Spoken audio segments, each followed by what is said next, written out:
nothing deep, there's nothing fun, there's nothing in it that could amuse anyone, and yet it's seen as so much more, but there was nothing there that wasn't there before.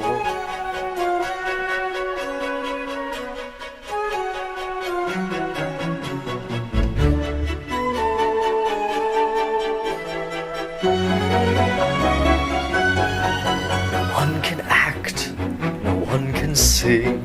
It's been a year now and I'm still recovering. Who wants a good film anymore? Not me, I just want the same crap I've seen before. You went a bit alarming, this new trend of Disney's live action. Now they've replaced Prince Charming with some stupid 2D trope like Han. This review is about the 2017 live-action remake of Beauty and the Beast. I did not like this movie, so be prepared for that. Please. The main reason I didn't like it is because it wasn't good. No, not subjectively. It was objectively a bad film. A bad execution. A bad piece of art, if you can even call it art. Okay, so yes, this is just my opinion. Don't get your boxers in a twist.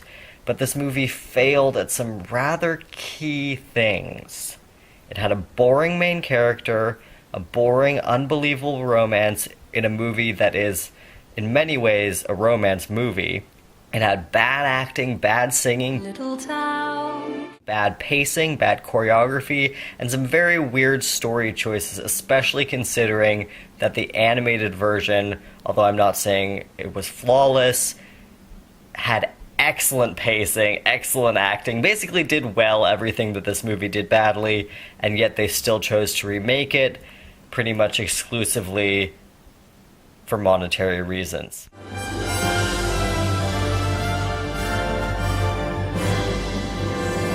Okay, let's get this thing started. Art should be made out of necessity and passion. Bad art is made out of obligation and or a deep, burning necessity for... God, it's on the tip of my tongue. I just talked about... Oh yeah, money. And not only that, it shows. It really shows. The whole time I was watching this movie, it felt like I was watching a bad school play. The acting was about the level of a high school play where they cast the pretty girl in the musical because she was pretty but she can't really sing. And it felt extremely paint by numbers, even to the extent of head turns and gestures. It all felt meticulously planned and then executed poorly. So in the skirt scene, Gaston is putting the moves on Belle, and at one point he grabs her skirt. And so she grabs the skirt too, says a line, and then yanks it out of his hands. The only problem is, he had already let go at that point. It is a mistake. It is an error that was just left in the movie, either because they didn't catch it or they didn't care. But with the number of people watching it, the director, the editors, someone should have gone, "Excuse me, Luke, honey, look, you let go of the skirt before she pulled it away. Don't do that. Or else it just looks like the two of you are going through the motions instead of engaging in an actual conversation with actual stakes and emotions." And that, to me, it seems like a problem, an issue. So let's do that take again, okay? Okay. And action. So the fact that he lets go of the skirt before she pulls it away may seem like a really tiny thing for me to get annoyed over, but the thing is, it's this perfect example of what happens in the movie over and over and over again. You see actors going through the motions, pick up this thing, go here, say this line, then turn your head, then say that line, then grab at that thing, and that's what it looked like. Here we see Belle feeding the chickens in an angry way. Here we see Belle picking up chicken seed for no apparent reason, only to throw it 3 seconds later. Here we see Belle putting the pieces together with deep concern about her father. Here we see Belle holding a stick. Here we see Belle engaged and delighted and awed by her surroundings. Here we see Belle mildly bemused by dancing silverware. But the fact that you can clearly see that he lets go before she pulls the skirt away just is insulting. It's insulting to people who take their art seriously, who take their craft seriously, and it's insulting to the audience who wants to get sucked into the story and have it feel real. Yes, it's a fantasy. Yes, there's a beast in it. Yes, people break into spontaneous song, but no matter what, you go to the movies for an authentic experience. You get sucked into the world that they're creating, and when someone fails on something that fundamental, you just can't turn out with a good product. Belle as a feminist character. What is it with Disney and their feminist characters these days? Feminism is great. Female characters are great when they're written well. Having women in leading roles is great when they're written well. But they so often aren't, and that is still very, very true. The original Belle in the animated version had some feminist attributes, and it was done better than the 2017 version, which tried to hammer you over the head with it and did a bad job. The remake team seems to have decided that Belle wasn't feminist enough in the first version, so their solution, obviously, was to make the character less interesting, but add in these forced feminist moments where Belle taught girls to read and had her clothes dumped on the ground. Classic example of tell, don't show. What on earth are you doing? Teaching another girl to read? Isn't one enough? Wow. Way to spell it out for us because we are idiots. And yes, I know this movie was aimed at children, but that's another pet peeve of mine. Children are not idiots. And they catch on to a lot of things. You don't need to spell everything out for them. Belle in the 1991 version didn't need to give reading lessons to girls because she was interesting enough on her own. Disney is so stuck on the strong female protagonist wagon that they forget, or don't care enough, to give their female leads personalities, and instead have everyone else around them comment on how strong or brave or intelligent or different she is, and have the character complete several actions which can be easily labeled as strong or brave or feminist. She has the moment of teaching the girl to read. She hands her father the right tool because she knows how to use tools. The other Belle handed her father a tool when he asked for it, but they didn't make a big deal out of it. 2017 Belle invents something. Well, that automatically means she's a strong female protagonist, right? No! She actually has to be interesting first in order for us to give a shit. I don't get it. You see, phase 1, collect underpants. Phase 2, phase 3, profit. Oh, I get it. There must be more than this provincial life. Whoa, careful. You almost sounded interested in what you were saying just then.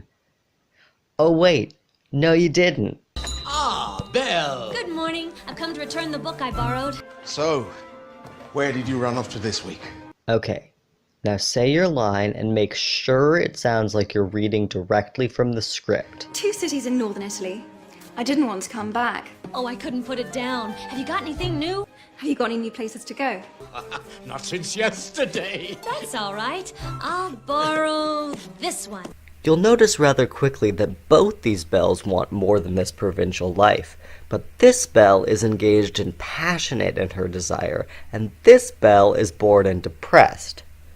What's more, it turns out that watching someone who's bored is, well, it's boring. Your library makes our small corner of the world feel big. Well, it's my favorite. Borrowed places, daring sword fights, magic spells, a prince in disguise. If you like it all that much, it's yours. But sir... I insist. Bon voyage. Bye.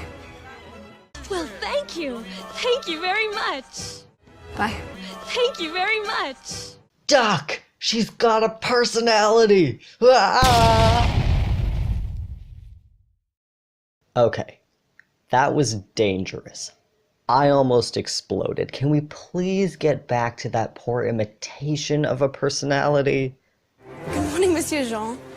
Have you lost something again? Much better.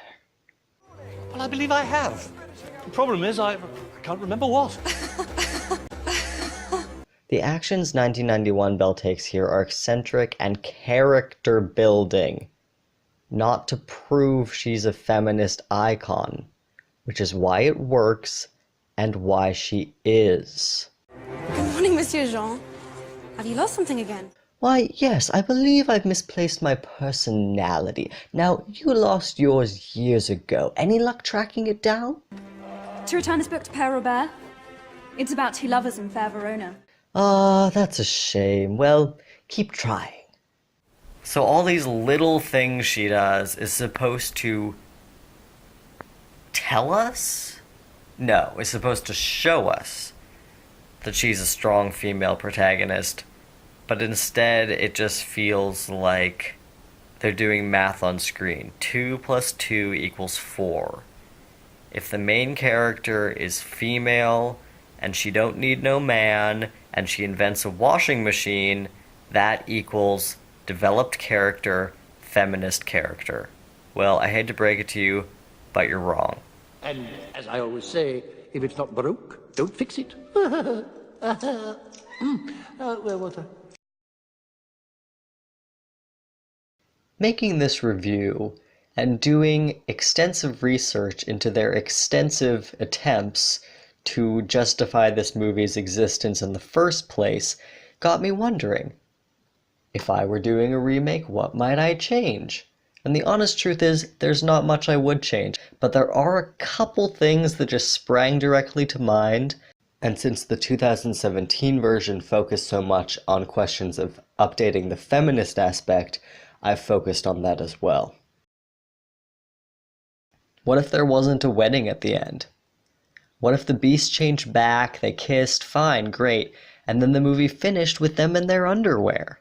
No need for the marriage. There was no need for the marriage. And do note how in one of the many movie extras for the 2017 version, the director specifically and inaccurately talks about how marriage is not supposed to be her goal. Someone who's more interested in figuring out who she is than in finding a guy and getting married. But if you're saying that to show how she is different, then why don't you change the most obvious, cliche, happy ending? What if instead Belle said, hey, you know what? I want to travel, and also we have that nifty book, by the way. I want to go out and see the world. Are you coming or what? What if the 2017 version, instead of focusing more on the romance, focused less on the romance and more on the interesting part of the story, which is redemption and the difficulties and long process it actually takes for a person to change? What if, and this is really radical, so bear with me, They made it so it wasn't even a love story at all. I left room for the gasps. Do people always need to change because they want to get some? When you get down to it, becoming a better person for somebody else, or to get somebody to like you, is kind of weird. What if they then had a fight, and she left, and he was like, well, screw this, I'm going to go back to my old ways because there's not a girl around, I'll go back to farting in every room of the palace. I don't know. Look at any couple and you'll see that trying to change another person is likely the most futile thing you will ever attempt. The most effective and long-term change not only includes 1 step forward and 2 steps back, which wasn't really included in either movie, but is also done for yourself.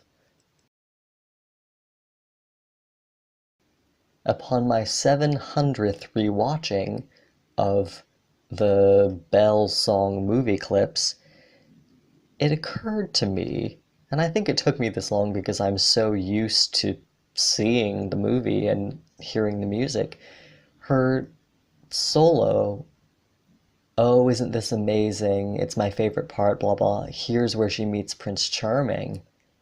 Obviously, it has to do with the movie itself, foreshadowing. She meets the Beast, she doesn't realize she's met the prince. Why not just change that one little verse of lyrics around so that what she's admiring in the book is someone who's traveling to exotic lands, someone who's doing something that she envies, something that she wants to do, and it's not romance focused. A tiny change that I think would have had a big impact. And it would actually fit a little bit better with I want much more than this provincial life. I want adventure in the great wide somewhere.